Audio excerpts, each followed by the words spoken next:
Hello, welcome to Building Renaissance Leaders. I'm your host, Victor Vogel. Well, we got quite a show going on for you today. Um, I want to make sure that I am everywhere I need to be right here, so I'm going to take just a moment to make sure everything is set up like it's supposed to be set up.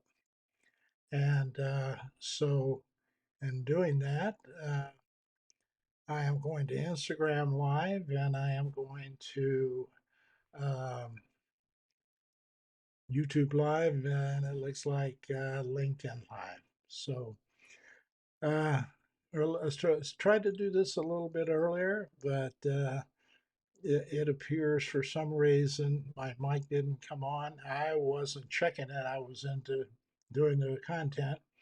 And sure enough, I went a long time before I realized I didn't have a microphone on. So apologize for that, but here I am again live this evening. And we're going to try this one more time because I think it's important you get the information. Now, what are we talking about tonight? Building Renaissance Leaders is the name of the podcast. And what we're talking about is Renaissance Leadership Odyssey. So, what are we going to be doing in that process? Well, we're going to be talking, first of all, a little bit about why I named it Renaissance Leadership Odyssey. And I just didn't pick something out of the air. This pretty much represents what I think's going on. Secondly, we're going to talk about why we need a leadership paradigm switch, which is pretty much what Renaissance Leadership Odyssey is all about. And we're going to go about the business of talking about leadership paradigms and why the paradigm we have now isn't working and why we need to change it. So obviously there is a why, or you wouldn't try to just create something out of the thin air for no purpose. Uh, in addition to that, we're then going to talk about what the Renaissance Leadership Odyssey program consists of and how it's a little different than the existing program that we have on today. So, uh,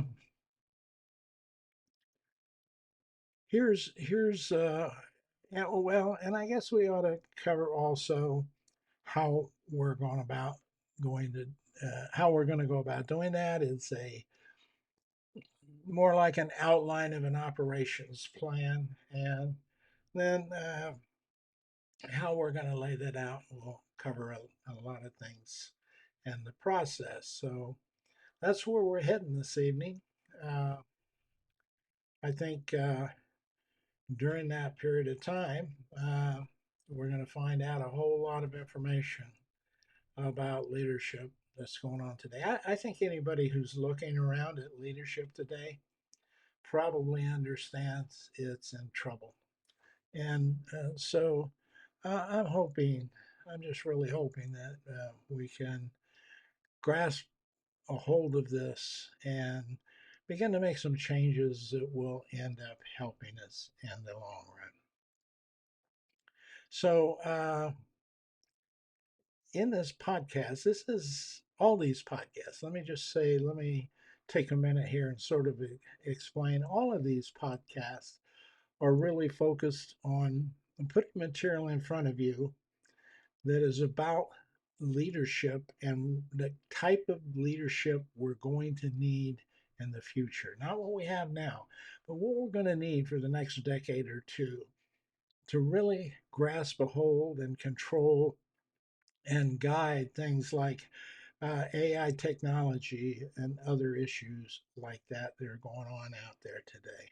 So, uh, the podcasts are going to be educational primarily. They're not entertaining, they're educational. They're there for you to be able to learn. And I'll cover how we're going to use those in just a few minutes. This is, like I said, going out live on Instagram. I see a picture back there. It looks like I'm on Instagram, so that's good. Uh, we're live on Instagram. We're live on LinkedIn. Although you won't be able to put up any chat or questions because I'm coming via eCam and LinkedIn hasn't synced up with um, eCam yet. So you probably get your best experience either going through, well, probably your best experience overall is going ahead and going to my YouTube channel, which is right there on the left hand side of the screen. It's Building Renaissance Leaders. Uh, and when you get there, go to the podcast section and you'll see it live on the screen right there. So that's going to be your best program. This also, when we're done, a couple of days after we're done, uh, I tend to add chapters to these so it makes it easier to go back and review it. But I recommend you watch it all the way through a couple of times. Maybe watch it one time, come back a couple of weeks later and watch it again.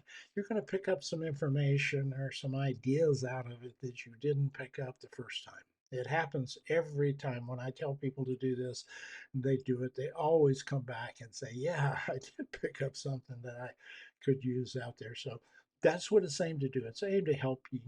All these are aimed at helping you. I'm not looking for likes. I'm not looking for um, to become a YouTube influencer. I'm simply looking to provide some information out there that can help people improve their leadership capabilities.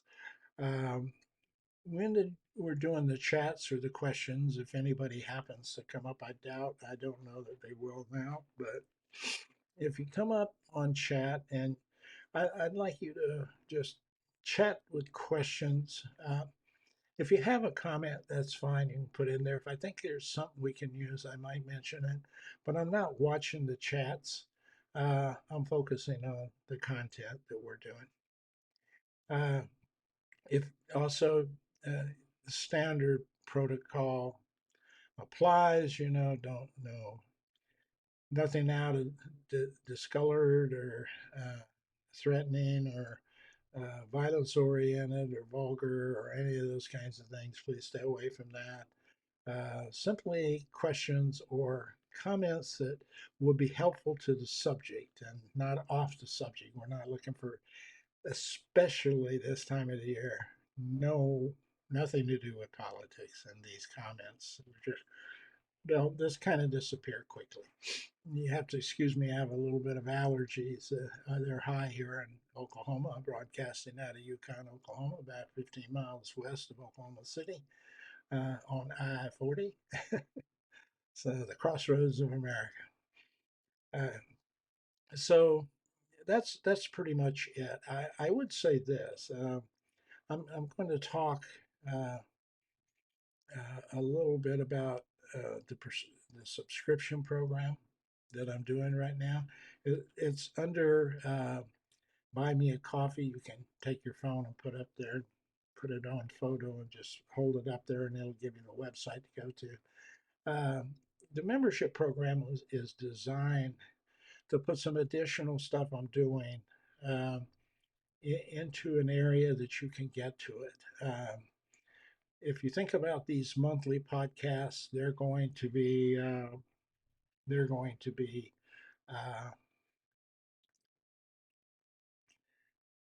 I guess I would call them a digital library. One a month over 12 months is 12 hours. That's 24 hours of really um, uh, pretty strong, powerful information in a lot of areas that are going to be focused on helping you become a good Renaissance leader. In addition to that, and when this is done, a couple of days after it's done, and I put the chapters to it, and I post it in all the social media content and send it out to some people like chambers of commerce and small business associations. Uh, these those will be available. The podcast will be available on my YouTube channel, and within my YouTube channel, I'm beginning to build a community. So I've set that up so you can actually. Oh, these allergies are horrible. Actually, go in and uh, sit, participate in the community, ask questions, get help, all kinds of things that we're going to try to set up in that community. That's coming. I'll probably have that up and running sometime by the end of March into April. And hopefully, we'll have some ongoing increased development in that area. Now, in addition to this podcast, I put out a newsletter that has a summary. It's kind of a summary of everything we do in this podcast. But then I take any questions or comments that I get either during this podcast or questions that I might get through other comments, the YouTube channel, Instagram, LinkedIn, wherever I post these after I put them out there. Uh, so I give that about 2 weeks. And then I take the information I get and I do another question and answers podcast. And I do that live too. So if you happen to catch that and you want to jump in there and ask some questions while we're on live, then we would definitely be looking strictly at the chat and trying to draw questions and responses from that information. So just so you know, that's all going to be available and stuff we're going to be doing here. There's a lot of other things. For example, we put, I have some books out there, and we put these books into these. I think Dare to Be Come a Renaissance Leader really gives you the gist of what this is all about. But it was an introductory book to begin to probe people's mind and get them thinking about it. The other book down there, the interpersonal communication book, is a book of 40 years of using communication, developing communication with people to help them become better leaders. That's pretty much outlined almost like a checklist kind of format, but it's not, but uh, it's got everything I ever use to help somebody become an effective leader. The book you have behind you talks about how to select Renaissance leaders in the future, sort of a preliminary guideline. And then there's a book coming out in a couple of weeks, which will be going into depth of all of this. I do all these in ebook format because in that I might drop a link or a video or something like that that I think that's helpful. Primarily, I try to stay with links, but occasionally I'll put a video, like I have a 4-minute primer on communication that I put in most of my books somewhere, because it helps people understand what happens when two people talk to each other. And it's a lot more than you think. You just don't get trained on communication. That's the problem. We get grammar, we get sentence structure, pronouns, verbs, adverbs, all that kind of stuff. But nobody talks about something like the meaning of the message is in the mind of the receiver. See, understanding that concept has a lot to do with how you should formulate your questions or your directions and how you should present them to and to who you're presenting them to. So there's a lot in there about that kind, and it's pretty well laid out, and I think it's well worth it. Now, the deal is that one's on Amazon. Becoming a Renaissance Leader is on Apple Books. The other one's in my membership area, in the post area, and it's free. But also the communication book is in there. If you're a member, Renaissance Leadership member, you also be able to flip through that book whenever you want to do it. That's kind of handy having this kind of information because not only do you have the book, but you have the links and everything else readily available. So if you run into a problem and you're stumbling around, you can let's say you've got a problem employee, you have trouble communicating with them, and it's a kind of a conflict situation. and you kind of want to refresh your memory about how to handle it most effectively, you literally can take out your smartphone, go into the Buy Me a Coffee main page as a member, go into that book right there, so look and see where the chapter is, turn to that page, and review what I say about conflict management, communication, and how to make it happen effectively. And then that might give you some insights about how to approach that conflict problem. That's right there on your smartphone, right there when you need it. It's not something you have to carry around in a book or go home and get on your computer or whatever. That's one reason I put this into a subscription program, because that platform allows me to put a lot of this information and have it available to you, the people who are helping me with this program and wanting to pursue Renaissance leadership. That gives you access to a lot of information. The other reason I have it there is these things I'm telling you are the same kinds of things that I did for billion-dollar organizations, some Fortune 500 billion-dollar organizations, where I was actually helping them design and build and manage and implement and maintain and all of that, these kinds of programs to help people become better, to help organizational cultures become less toxic. All of this stuff I was doing for billion-dollar organizations, some of them international, some domestic.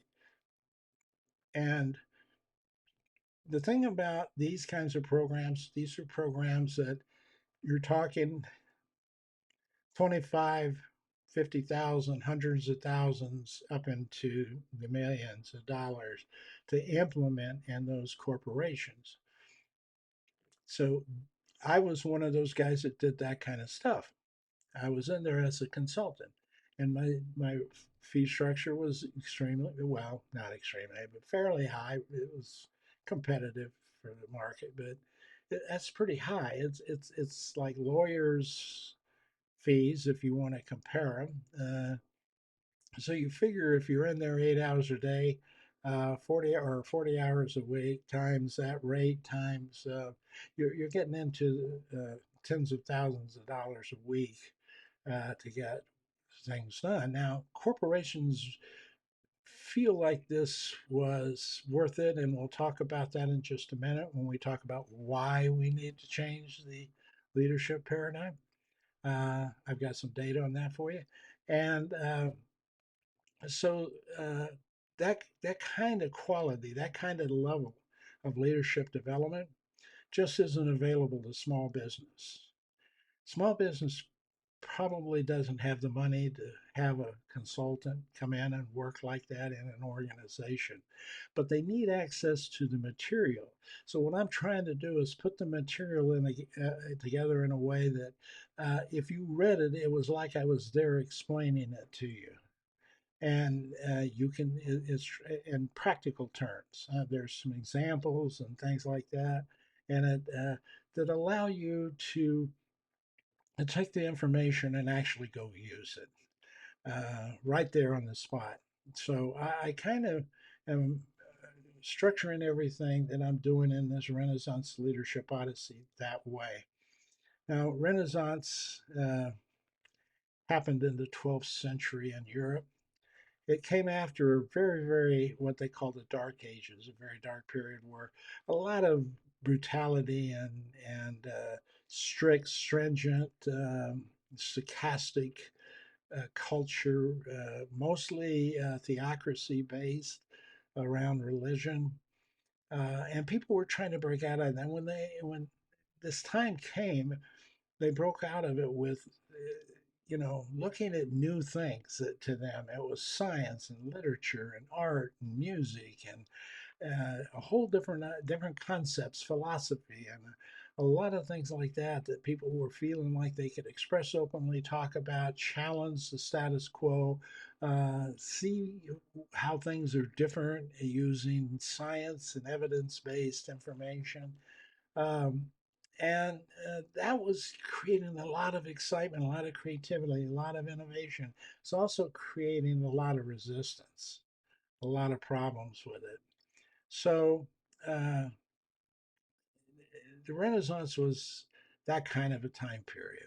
And that's kind of how I see where we are now. A lot of quick, fast things happening, things that we hadn't even thought about and considered, and they're breaking and they're hitting and they're creating they're creating things where people are excited and want to jump in and learn more and get at it. And then we also have people who are going, wait a minute, grab a hold of this. It's dangerous. There's fearful. There's resistance in it.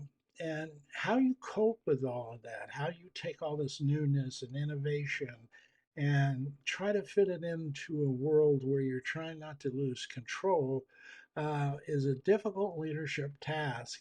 And there's a lot of leadership and ideas about leadership and philosophy that came out of the 12th century.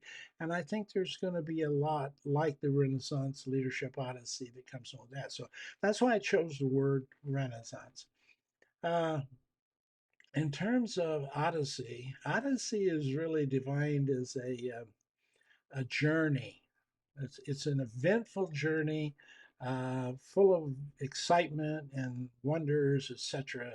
And so that's kind of how I feel like we're going to go with this Renaissance leadership program, because it is kind of like a journey. It's not going to be quick and 4 hour block of instruction and a webinar. It's stuff you have to truly get engaged in and engage with a lot of different people in a lot of different areas that are experts to help you get where you need to be in the future. It's not a short term project, it's not a short term program.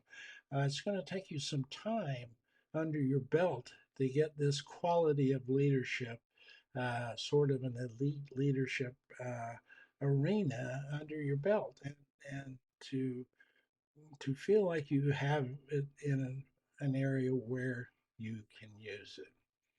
So that's why I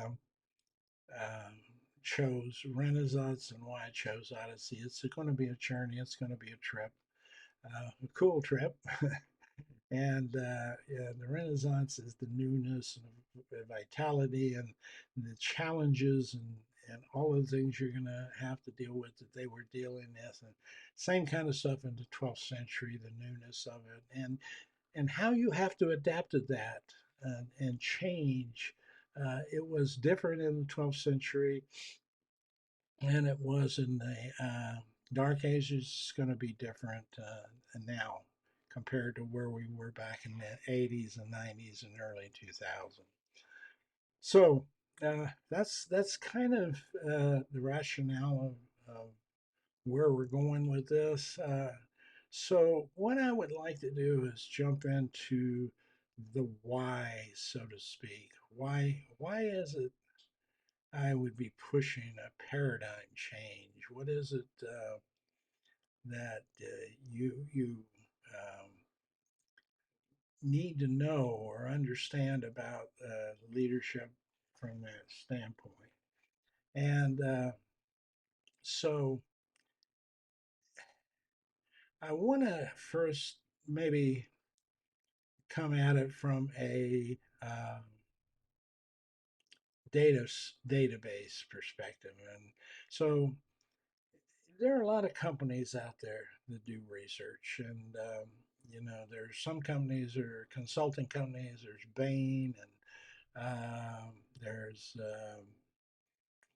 Price Waterhouse and McKinsey, and several consulting companies who do research on a regular basis. Then they'll do a white paper and put out what they found, etc. I always tend to be a little skeptical about consulting companies doing research on areas that they're working and trying to get contracts in. But there are other companies like Gallup and Pew and other universities and government institutions that aren't really out to get a contract with a company, but are simply putting the data out there so that it makes sense. Now, so I picked out a couple of pieces of data to kind of give you an example that point to why I am focused on this the way I am. And so I thought you might appreciate that data.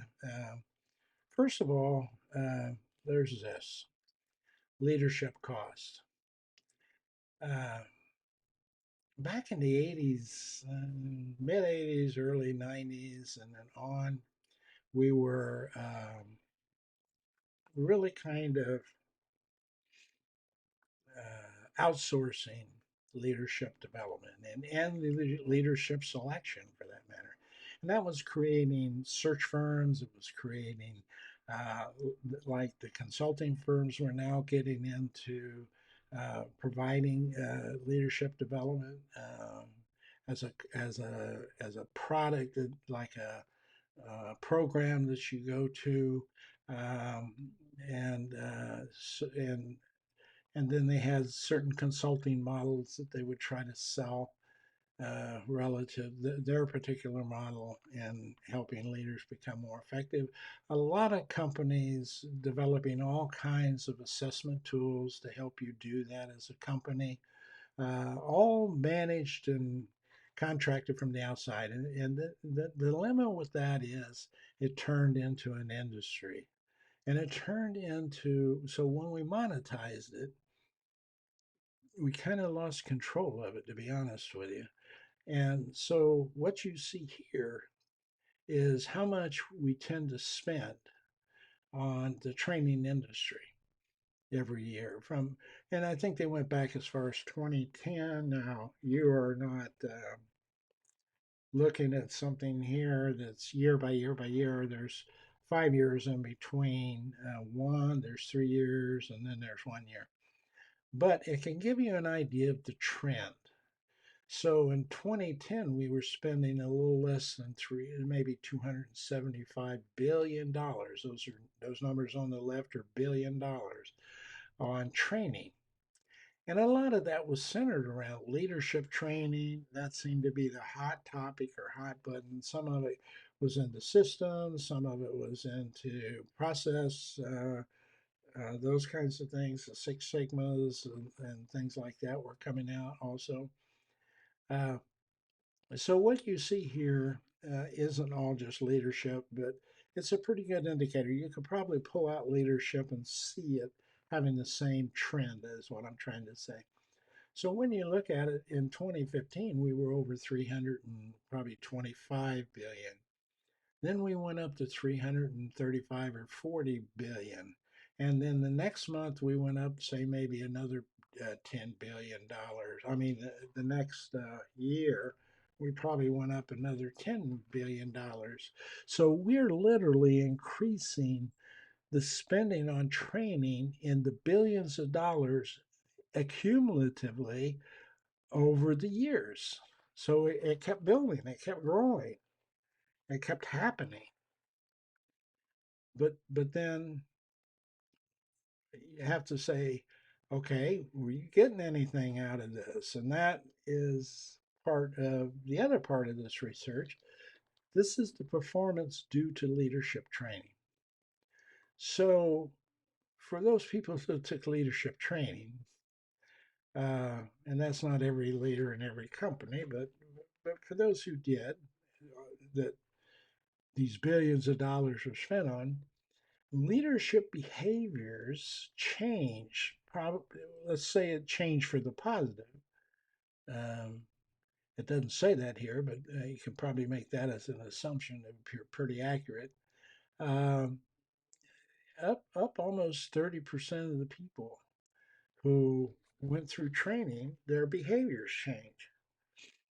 Now, when you see charts like this, everybody goes, yeah, leadership's doing great. But the reality, if you read this report, and I'll put this in the description so you can do your own analysis on it. But there's a segment in there where it says, yeah, people were saying leadership's really good, it's making a difference. But then the data wasn't necessarily indicating it, and it says that in the report. And the behaviors, when you look at this, almost 30, not quite, maybe 28% of the people, but But if you think about it, then that means a little over 70% of your people who took leadership behavior training didn't change their behaviors at all. 70%. So, and if you look at learning, in other words, did they learn something? Did they learn something they didn't know before? Something that they felt useful or didn't know before? And that was a little less than leadership behavior change. Then, if it was organizational outcomes, so organizational outcomes are those master goals, the mission, the objectives of the mission, those goals, those wider ranging goals that organizations look at for like growth and return on equity and all those kinds of financial things. And the answer was about the same as leaders who learn. So, organizational outcome from a leader's production or retention and all that kind of stuff. They you know they were probably for those who took this course. They probably had about a 28% increase in performance and organizational outcomes.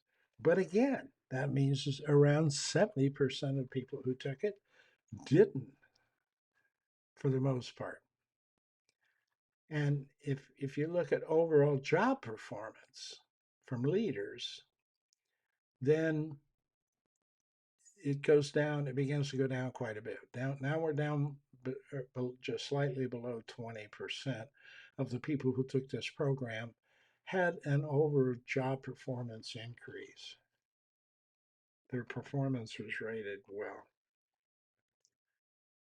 And now, if you look at the subordinate outcome, which is the primary objective of leadership when you think about it's like um, you're you're going through all of this training, and it's designed really to help you get your subordinates as a team, as a group, bought into the organization and performing in a way that helps them be highly successful throughout this program, throughout the company's year, from the programs that are taught. And that is under 10%. Under 10% of the employees of people or of leaders who took these programs saw any major performance improvement. So if you think about that, that's a pretty significant uh, comparison. We have a lot of growth in spending relative to um, billions of dollars of increases in leadership training, and, and the performance is inversely correlated. In other words, if you held those two things up and looked at the lines, one's going up, the other one's going down. And over the years, over several years, over a couple of decades. So I want to make that point. This isn't happening within the last couple of years, it's happening now. And it's happened several decades before.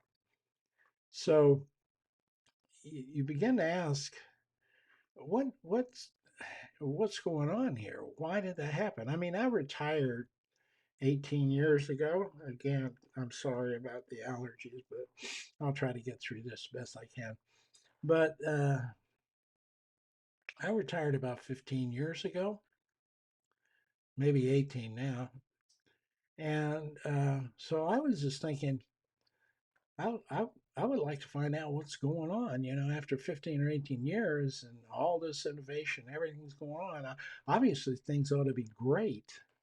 And when I started talking to people, it was a situation where they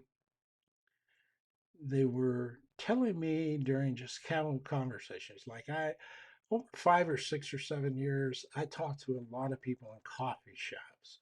I talked to a lot of people in restaurants and lounges and bars and park benches and other things. And when you have a casual conversation, you begin the conversation a lot of time with what kind of work do you do, and then you can that opens the door to ask the question, well, how is it? How is that company to work for? And when I started work in the early 70s, started with a pretty predominant company. And that company was Electronic Data Systems, was Ross Perot.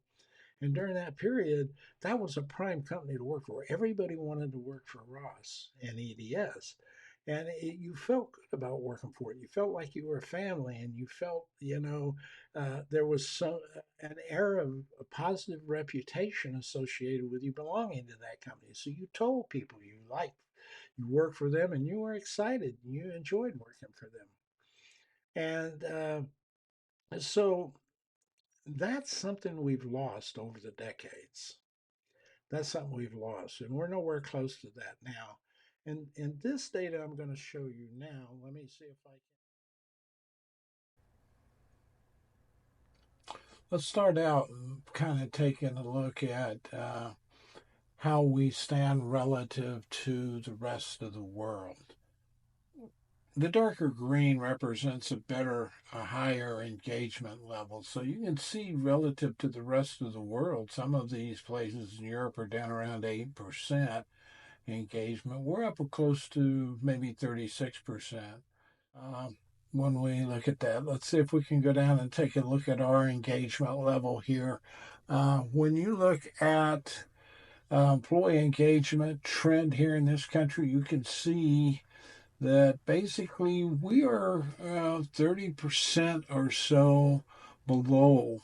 I mean, that means about 70% of our people are not, in fact, engaged at all. And of those 70%, 17% are actively working to be disengaged. They're trying to be disengaged, which is an interesting concept. I don't know that we've experienced much before, but just having this trend line at this level, this lower level, that means a lot of your people are not being optimized. They're not being engaged. You could probably deliver so much more if you could get them engaged. So uh, that's pretty much the concern we have uh, with delivering performance. If you go back to that chart where we were talking about performance, leadership, leading to performance, and we got down to the employee level, you didn't have much performance out of leadership development, for example. And so that's pretty much an issue we need to be addressing and attacking for anything we're looking at in the future. And I think that's what the Renaissance Leadership Odyssey is proposing, is that we have to look at some of this stuff a lot differently in order to engage better with our employees, or get our employees engaged better with us and the organization's goals and objectives and activities that they want to get started. And I think it's a lot of this has to do with we've had a functionally oriented organization out there when it comes to leadership. We're looking at leaders delivering results from the function they're assigned, and consequently, we don't create an environment that allows an employee to be motivated. We probably need to take a look at what some of those issues are that are impacting this engagement area. So let's take a look at employee satisfaction. As you can see, it's not good. Again, we were seeing an impact around the 2008 um, um recession period, and then it leveled off and it was pretty normal. But you got to be really concerned when you're 30%, when you're below 30% of your employees that are saying that they're extremely satisfied. You know that's you kind of want that up around 70%. Your best practices group of companies are normally around the 70%. But it even dropped extremely low when it came to the pandemic because everybody was so confused and so concerned about what they were doing. They really just didn't have a handle on how to deal with this issue of employees not coming into work and having to readjust to a work from home environment. And it really showed in terms of leadership's ability to handle unusual crisis oriented kind of situations. We just really have not spent time helping leaders understand themselves well enough to cope with that. And there are some other things that are also an issue. In this case, we're looking at what's expected of employees. So, you know, do they know what's expected?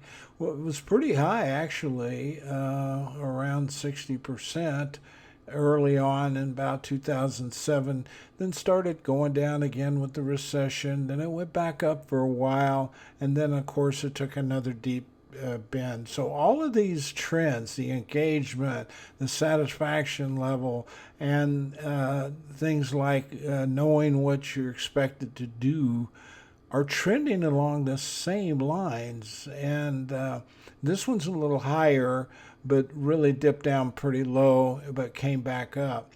So people, you know, you had a few more people who knew what their job was and what was expected of them. But even with that, that trend level shows the fluctuations and the disruption that something unexpected can happen when leaders are not trained and are not organized and don't know themselves well enough to deal with those critical kinds of emergency or difficult environments that they don't control that happen externally. Let's see what else we have here we could look at. Here we're looking at sort of what employees feel they're doing. Are they working in a job that's best for them? And this one's pretty much all over the board. Uh, Initially, in the early years, they tend to think so, but as we've been progressing through this information age and what's expected, it's it's gone up quite a bit, but again, the same trend. Anytime there's a difficult situation that we don't expect or we don't know much about or we don't understand, we don't have leadership's ability to cope with that and deal with that on a regular basis. You can see that people they're dissatisfied, they're struggling with what their roles and jobs are, and the whole idea of am I in the right job doing the best job I know that I'm capable of doing, and the answer is no on all those cases. That is taking employee engagement down. That is a direct correlation to leadership. That's squarely on the shoulder of leadership. That's the job of leaders, is to make all those decisions correctly so that employees will perform effectively. So obviously something we've been doing for decades is not working. That leadership that we're spending more and more billions of dollars on every year is not turning the kind of performance and engagement we need out of people. Even when we're not in a crisis situation like the pandemic or the recession of 2008. See, it isn't the crisis scenarios heighten it, But the fact is, we have not been capping above 30 or 35% of most anything, except that one area for a while. Did we know what was expected of us? But then that began to teeter. It was having a downward trend. So that's just some things that I think is important for you to understand about um, leadership and the impact that leadership can have on organizations right now. Oh boy, allergies. When you have allergies in Oklahoma, you just don't have a little bit. I mean, the wind's going at 25 miles an hour. The stuff is blowing in the air. There's no trees or a lot of underbrushing to stop it. It's pretty flat out here. And so you get hit really hard with allergies around here. Right now, my nose is driving me crazy, and I apologize for that. But again, let's move on through the process. So why do we need a change in paradigm for leadership and leadership development? It's because it's not working, ladies and gentlemen. It hasn't worked for decades. And we keep pushing it. The stuff we were teaching in 1972 when I came on board in leadership um, is the same stuff today that I see scrolling through LinkedIn or Facebook or Instagram or any of the Twitter or any of the formats of social media. You get all these memes and they have all of these quotes and they all are talking about the stuff that I've been learning. In fact, I've made comments on them saying, "Hey, this is stuff I was doing 50 years ago. What do you got this new? What are you doing to fix this? What are we doing to fix it? What are we doing to change this?" And it's not a lot right now, which it's kind of disheartening. If you've been in the business, you come back 16, 17 years later, and not only is it not improving, my God, it's getting worse in the project. So that's some of what is bothering me a little bit about leadership today, and why I was thinking, what we need to do something different. We need to shake this up a little bit, not blow it up like some people profess to make change by blowing things up. You don't have to blow it up. You just have to figure out what the issues are and make some changes in them. So that's what we're doing. Um, okay, so that brings me to what's in the Renaissance Leadership Odyssey program. It's really based on three pillars of activity. And the first pillar is uh, something that we have literally missed for 4 decades. We just haven't spent any time doing this anywhere I can see to the extent we needed to. And a lot of people throw up resistance to that, but the data pretty much is speaking here. The What we have not done is we have not spent time working on the individual leader. We have not spent much time helping the leader understand who they are, where they came from, what are the things that are impacting how they think and what they do, that relates to whether or not you would be a good leader based on the skill sets that you have to learn. So, leaders are being placed in positions without anything like this happening. And consequently, when they get in there, it's like, well, they were a great salesperson. They were for 5 years running, they were a top salesperson. I think you should be the sales manager.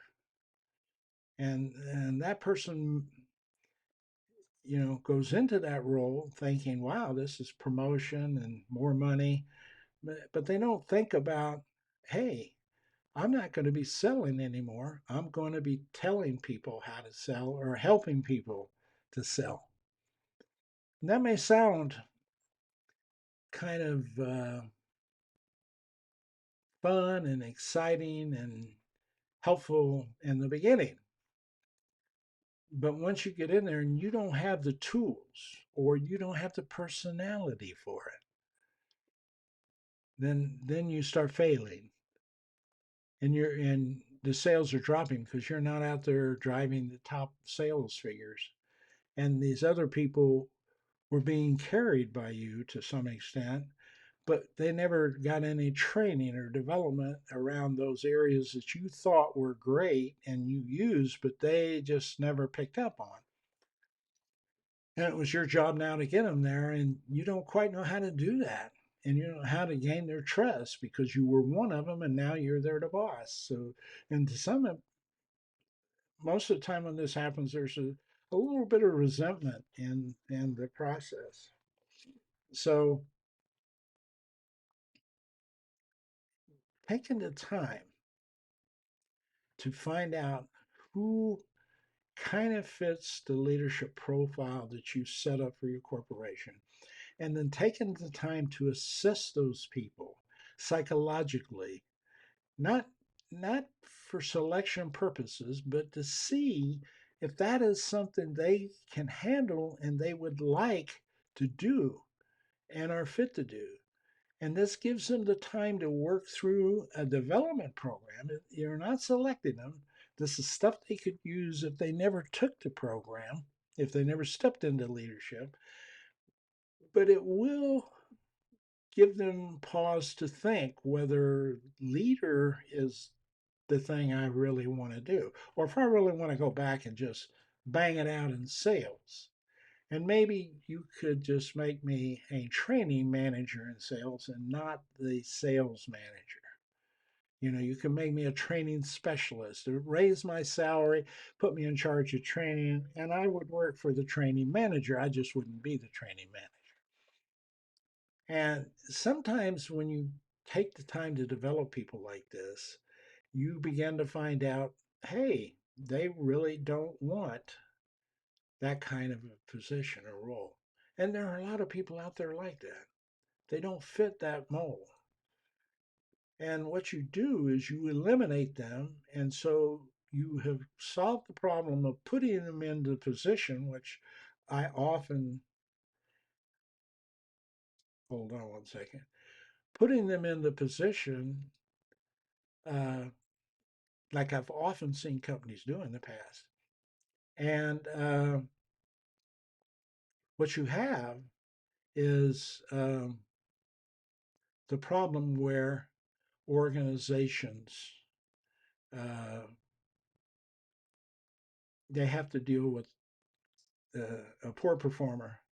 They have to demote them or fire them, and they lost a great salesman in the process, and they still have to replace the leadership role. I've seen that happen so many times because they didn't take the time to assess that person out.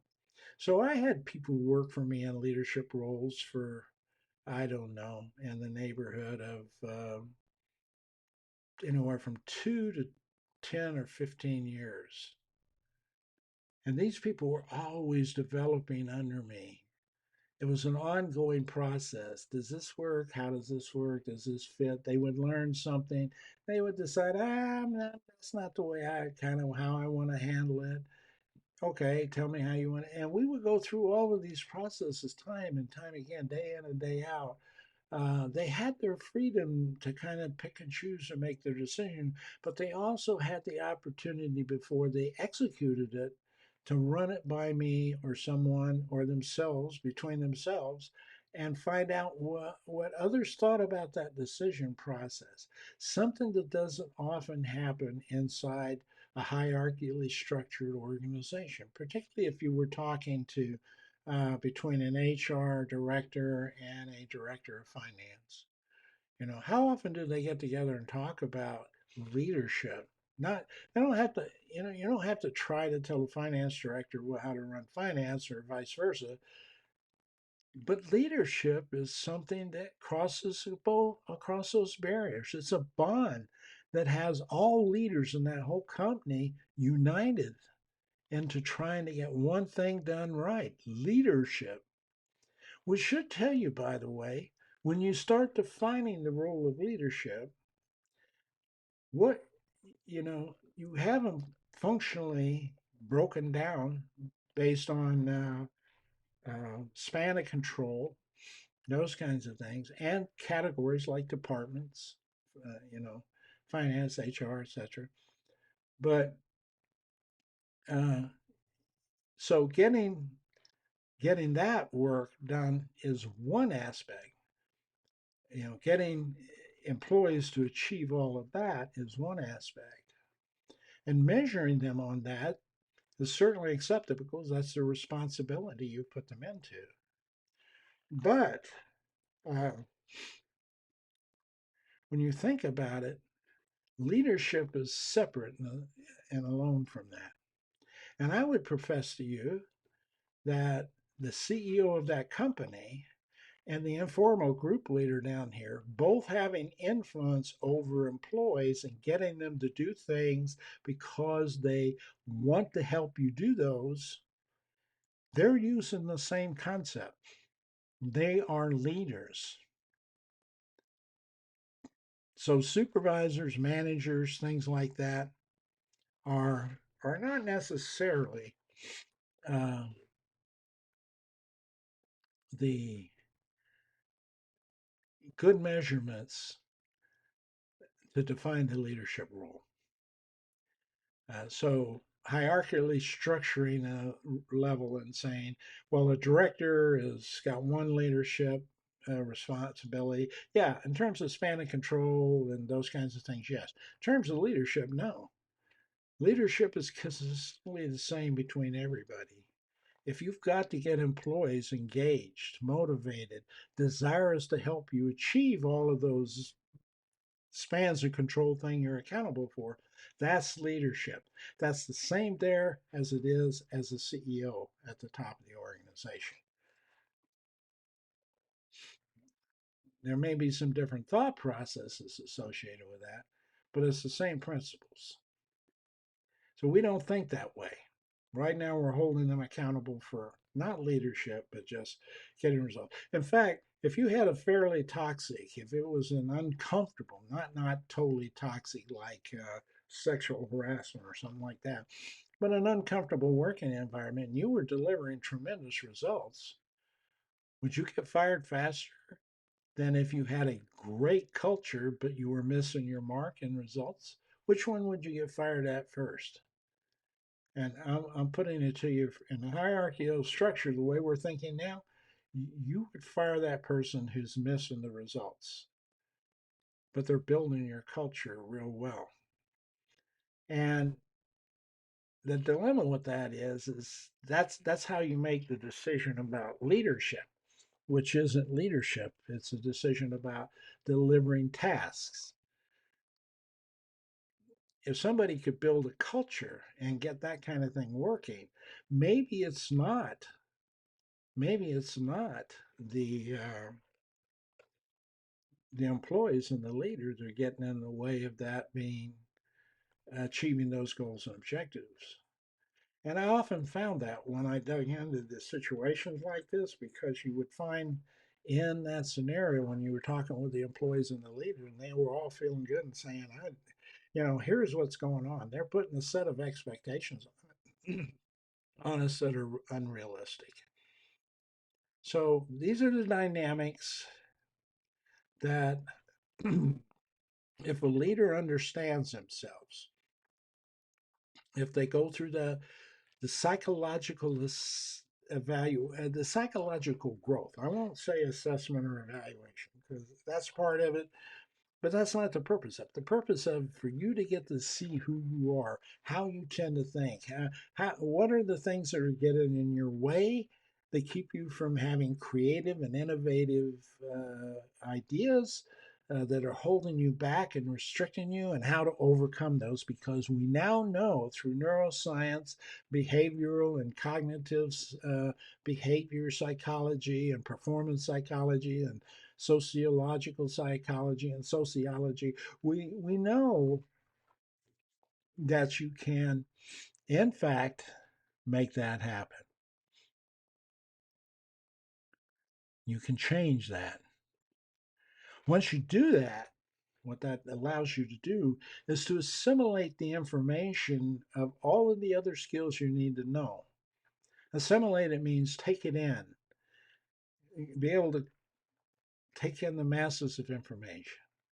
Then internalize that. Internalize it means you recognize it, you understand it, you grasp it, and then you personalize that, which means because you know it, you've grasped it, and you know yourself well enough through your development that we put you through that you can now personalize that so that it comes out the way you would normally discuss things.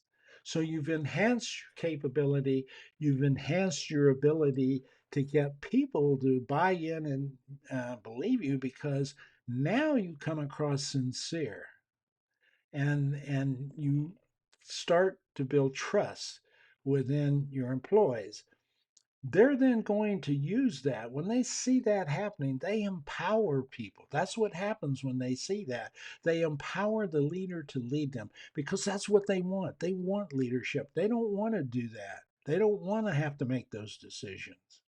They're perfectly acceptable and perfectly happy for them to simply do what they're told because they don't have the stress of making those decisions.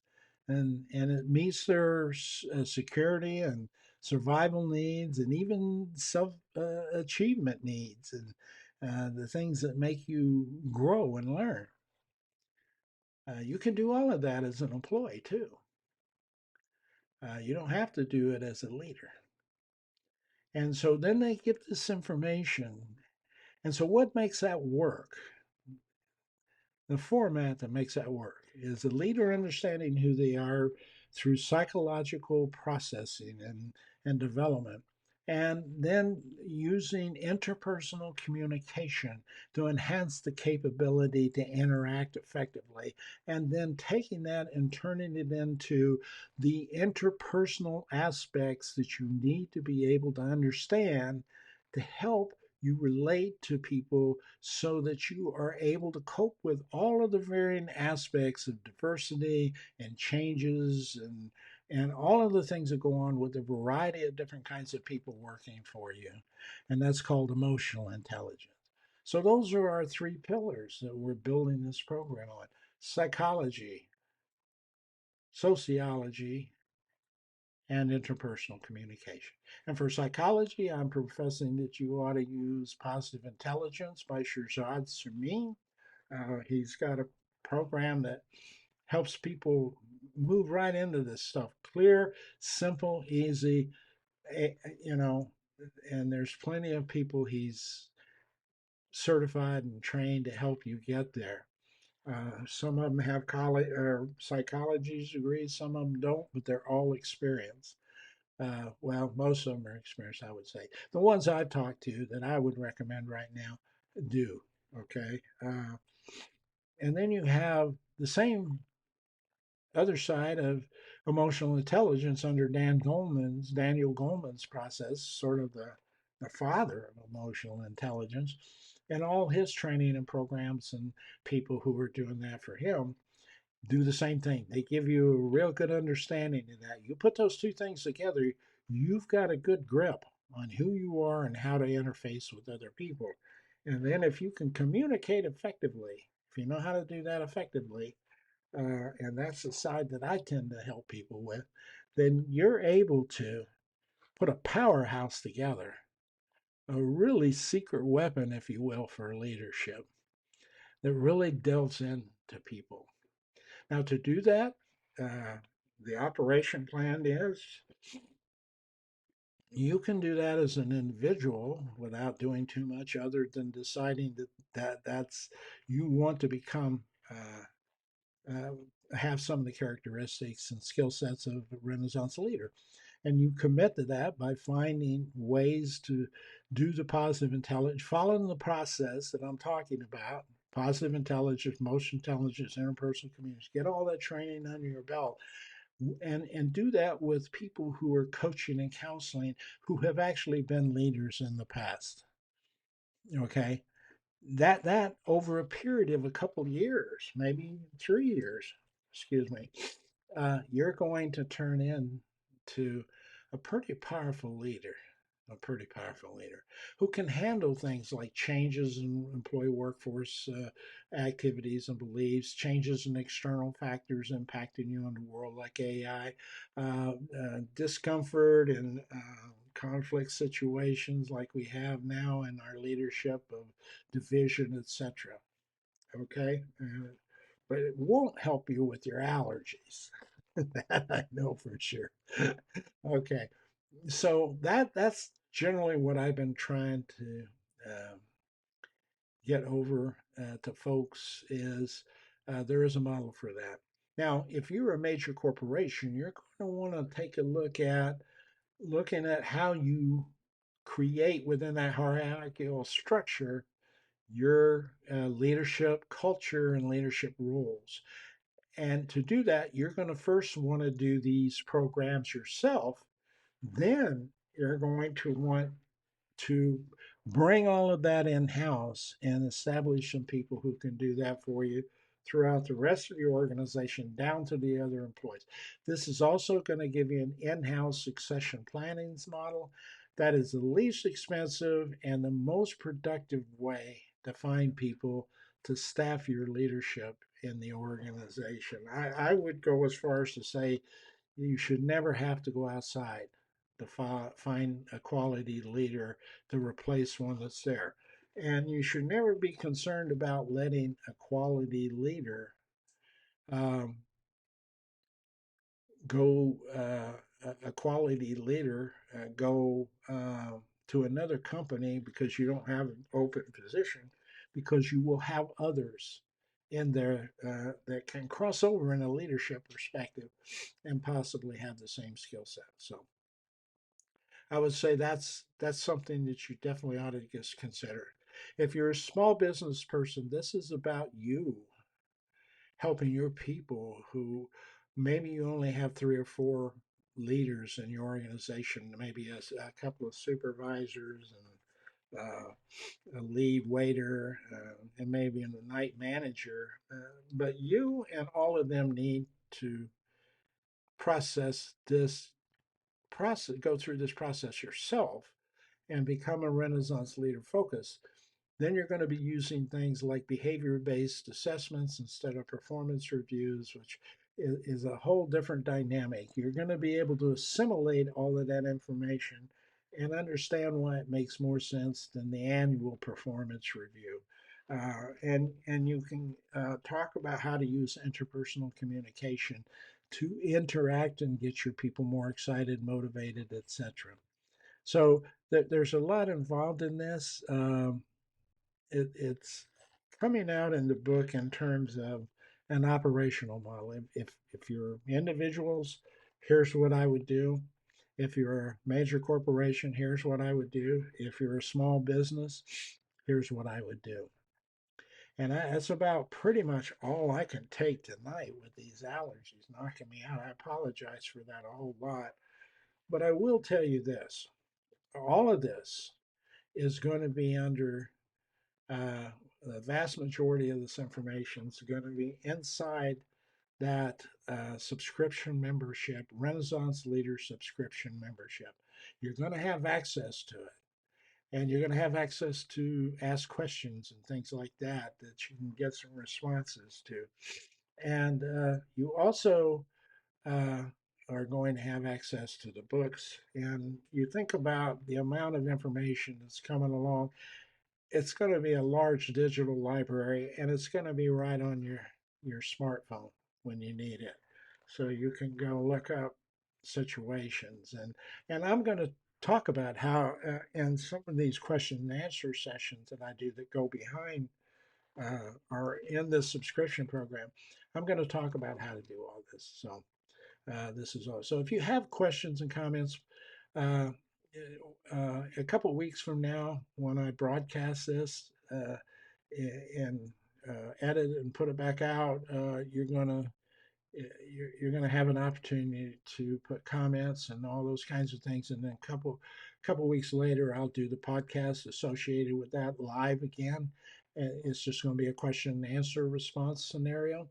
And so you have two podcasts really covering these topics really well. So questions people have about how would this work, how much would it cost, all that, those can be asked in the comments sections of any of the places that I distribute this to, even the audio versions in Apple, etc. Uh, and as I try to consolidate those questions, I'll respond to them. In the next live video podcast, I'll try to make that strictly that. There's a lot of information for $5 a month. Just a lot of information. It makes it affordable, and this is my goal. Make it affordable for individuals who can't afford to pay a consultant or a coach on an ongoing basis. It makes it affordable for them to get some of this information in a way that they can use it. And also, it makes it affordable for small businesses to buy into the kind of stuff that I was doing for $1 billion organizations. So that's about all I can handle with allergies tonight. I apologize very much for that. I know it's not pleasurable to watch me scratch my nose, but I just, I want to get the information out, but at the same time, I have to accommodate this thing that's attacking me called an allergy. Um, anyway, so I'll go take some more allergy medicine here in a minute. Thank you for watching. Thank you for the patience and putting up. And I hope this is exciting for you and that you'll take advantage of it. I definitely want you to subscribe to my YouTube channel and like that and hit the notification bell because you'll know when stuff is coming up, the special and off, maybe one off kind of stuff. That's all going into the subscription program. You'll know that when it's happening. So that's important stuff to happen. And also, these books are available on Amazon, the interpersonal communication books on Amazon. The Becoming a Renaissance Leader is on Apple Books, and they're all inside the subscription for basically just that $5 subscription that you have every month. You can go visit them anytime you want.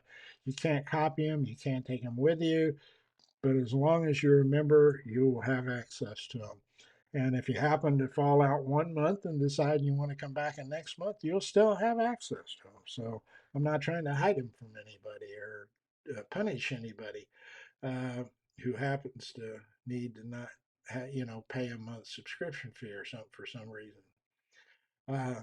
So thanks for watching. I appreciate this very much. It's been uh, uh, a goal of mine for a long time to complete this and get it up and going. The subscription thing is very important to me because it allows me to keep, you know, recouping the money that I've poured into this thing over 6 years, but also to keep it going. And I'm hoping somebody else grabs this thing and maybe it'll send them in a different direction or whatever, but they grab it and they do something with it from that standpoint. So I look forward to it. Thanks a lot for watching and stay tuned. A lot more to come. Next month, we'll be talking actually a lot about women and how the role women play. And when you have low satisfaction levels and engagement levels like that, you need to optimize everybody you can get your hands on if you really want to outperform the rest of the world or outperform. And that's a benefit to people because the better that company performs, hopefully,